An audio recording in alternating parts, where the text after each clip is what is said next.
की जाती है या नहीं की जाती है। हम लोग एक भी विधायक न जीते कोई बात नहीं, जन सुराज। और कई लोगों का सवाल है नीतीश कुमार को 25 सीट आने की बात है, तो मैं आपके सामने घोषणा कर रहा हूं कि जो 25 सीट हमने बात कही थी उस पर बिल्कुल कायम है। अगर नीतीश कुमार ने, उनकी सरकार ने ये वोट खरीदा नहीं है, इनको 2-2 लाख रुपए दे दे, मैं बिल्कुल राजनीति से संन्यास ले लूंगा, उसमें कहीं कोई दिक्कत नहीं है, कहीं कोई दिक्कत नहीं।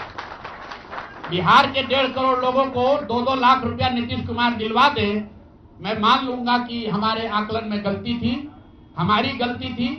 और हमारे आकलन की बात छोड़िए, अगर बिहार से बेरोजगारी दूर हो जाए, पलायन बंद हो जाए, 1.5 करोड़ परिवार, टोटल 2.5 करोड़ परिवार में अगर 1.5 करोड़ परिवार की गरीबी दूर हो जाए, तो प्रशांत किशोर को विधायक बनने की, राजनीति करने की कोई जरूरत नहीं है, हम दूसरा काम कर सकते हैं। तो आपका अगर ये सवाल है कि 25 सीट की बात है, बिल्कुल 25 सीट से ज्यादा नीतीश कुमार को ना आना चाहिए था, ना आता। एक ही फैक्टर है, ये पैसा बांटकर जो वोट आपने खरीदा है, खरीदने का आप पर इल्जाम है। तो इसको आप इतने 20 साल से आप मुख्यमंत्री हैं, तो आप इस इल्जाम को धो दीजिए। अगले 6 महीने में 1.5 करोड़ लोगों को, 1.5 करोड़ परिवार को स्वरोजगार की व्यवस्था कर दीजिए। और अगर नहीं कीजिएगा तो हम लोग यहीं पर हैं।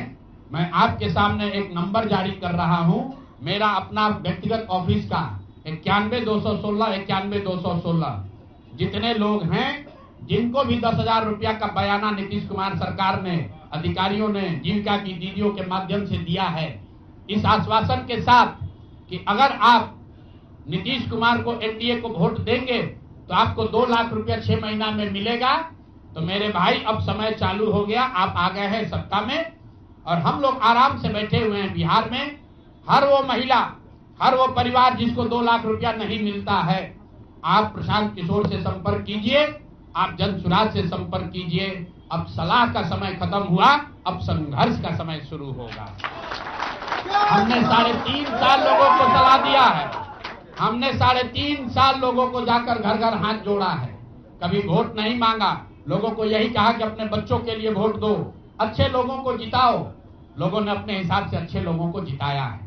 जिन मुद्दों पर जिताया है उसका मैं स्वागत करता हूं कि स्वरोजगार ही सबसे ज्यादा जरूरी है।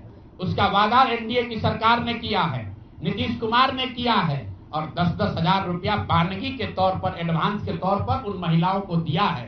तो अब अगले 6 महीना में उन सभी महिलाओं को, उन सभी परिवारों को नीतीश कुमार की सरकार स्वरोजगार का अवसर दे, उनको 2 लाख रुपए की मदद दे, ताकि वो 1.5 करोड़ परिवार के लोग बेरोजगारी से बाहर निकल सके, गरीबी खत्म कर सके और उनके बच्चे गुजरात में, तमिलनाडु में जाकर मजदूरी न करें। और अगर ये नहीं होगा तो हम लोग तो विधानसभा में हैं नहीं। जनता ने जो आदेश दिया है कि गांव-गांव घूमिए और लोगों की मदद कीजिए, तो जिनको भैया ये 2 लाख न मिले वो प्रशांत किशोर के पास चले आइए, जन सुराज के साथियों के पास आइए। आपकी आवाज बनकर, आपके साथ खड़े होकर ब्लॉक, पंचायत, डिस्ट्रिक्ट के ऑफिसेज में, सरकारी दफ्तरों में हम लोग चलेंगे। जरूरत पड़ेगा नीतीश कुमार के पास चलेंगे, क्योंकि उन्होंने कहा है कि 10,000 रुपया बयाना ले लीजिए, जब मैं जीत कर आऊंगा आपको 2-2 लाख रुपए दूंगा, ताकि सब लोग अपने पैर पर खड़े हो जाएंगे। तो जन सुराज के लोग अब ब्लॉक में, और जिन लोगों ने, आपने सुना होगा सहारा में लोगों को कहा गया पैसा डबल हो जाएगा, सहारा के जिन लोगों ने एजेंट बनकर, समाज के कई लोगों ने सहारा में पैसा जमा कराया, सहारा वाले भाग गए तो लोग एजेंट को खोज रहे हैं। तो जो सरकारी अफसर नेतागिरी कर जिन लोगों ने किया है, सरकार की ओर से आश्वासन दिया है कि हम लोग आपको रोजगार देंगे, 2 लाख रुपया देंगे, जिन जीविका की दीदियों ने एक महिला को जाकर समझाया है, बूथ पर बैठकर वोट दिलवाया है, सिंबल सिखाया है, क्रमांक संख्या बताया है, वो जीविका की दीदियों की जिम्मेवारी है कि जिनको आपने ये काम कराया है, जिनके बच्चों का भविष्य आपने 10,000 रुपया में आपने सौदा कराया है, उनको पैसा मिले। और अगर वो 2 लाख रुपया नहीं मिलेगा तो 6 महीने का समय है। 6 महीने के बाद हर वो व्यक्ति जिसको पैसा नहीं मिले, उसके लिए जन सुराज का, प्रशांत किशोर का दरवाजा खुला हुआ है। आप आइए, हम लोग आपकी आवाज बनेंगे, आपके साथ खड़े होंगे।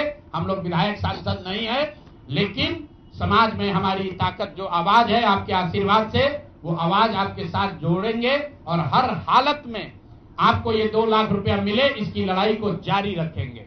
दूसरी बात जो कह के मैं खत्म करूंगा, चुनाव से पहले सरकार के भ्रष्टाचार को लेकर, भ्रष्टाचारी मंत्रियों को लेकर इसी जगह पर हम लोगों ने कई प्रेस कॉन्फ्रेंस किए हैं। नीतीश कुमार को कभी व्यक्तिगत तौर पर बेईमान नहीं बताया गया है, भ्रष्ट नहीं बताया गया है, लेकिन हम लोगों का ये मानना था कि नीतीश जी का स्वास्थ्य अच्छा नहीं है, अगल बगल के लोग लूट रहे हैं, चला रहे हैं। अभी परिणाम आए हैं, नीतीश जी को देखकर लग रहा है कि नीतीश जी बिल्कुल स्वस्थ दिख रहे हैं। तो अब मेरी उनसे अपेक्षा है कि 2 दिन के बाद अभी मंत्रिमंडल बनने वाला है। कल प्रधानमंत्री जी ने भी कहा है कि बहुत बड़ी जिम्मेवारी है, हम लोग इलेक्शन मोड में नहीं, इमोशनल मोड में हैं। तो उसी इमोशनल मोड में मेरी आपसे अपेक्षा है कि भारतीय जनता पार्टी की लीडरशिप और नीतीश कुमार एक ऐसा स्वच्छ मंत्रिमंडल बनाएं जिसमें कोई दागी मंत्री न हो, कोई भ्रष्टाचारी न हो। जनता ने आपको सरकार बनाने का मैंडेट दिया है, भ्रष्टाचार करने का, भ्रष्टाचारियों को सरकार में शामिल करने का मैंडेट नहीं दिया है, भ्रष्टाचार करने का मैंडेट नहीं दिया है, लूटने का मैंडेट नहीं दिया है। तो मैंडेट, बिल्कुल मैंडेट का सम्मान है।